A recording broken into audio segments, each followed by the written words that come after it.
Okay, so we have our third question. Now, look at the question. It looks a little bit complex, right?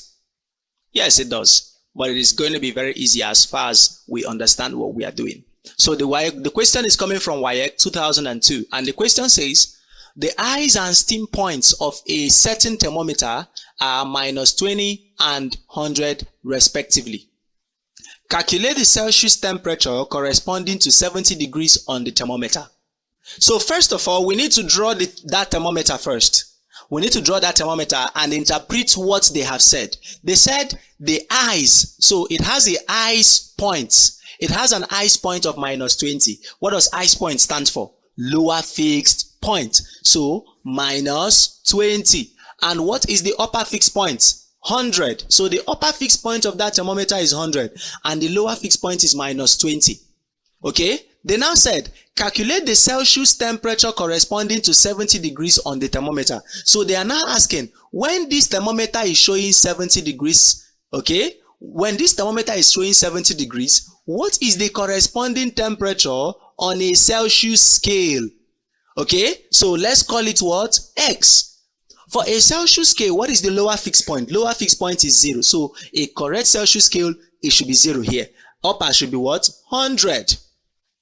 So we do what we've been doing since. So what is my lower interval? Lower interval is going to be 70 minus 20. Now, why is it minus? Minus from the formula and minus because there is a minus here. So all over, what is my higher interval? 100 minus 20. So the same thing.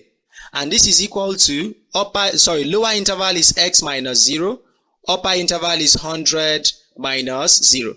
So 70 minus 20, what would that give to me? 70, this is 70 plus 20.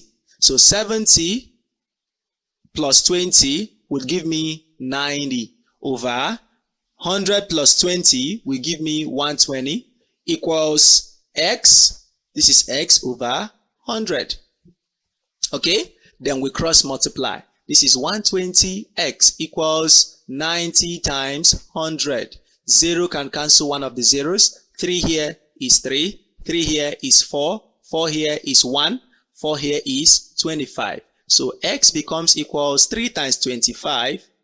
And that will give us 75 degrees what? Celsius. So meaning that when this thermometer is showing 70 degrees, on the Celsius scale, it will be 75 degrees what? Celsius. So you see the importance of this calibration. So this calibration is not just for doing sake, because when you see us using it to solve questions before, you will think that it is much more difficult. But of course, it is very easy because we can also use it to solve questions like this, which we are also going to see in the next question. So make sure you copy this and I will see you in the next videos.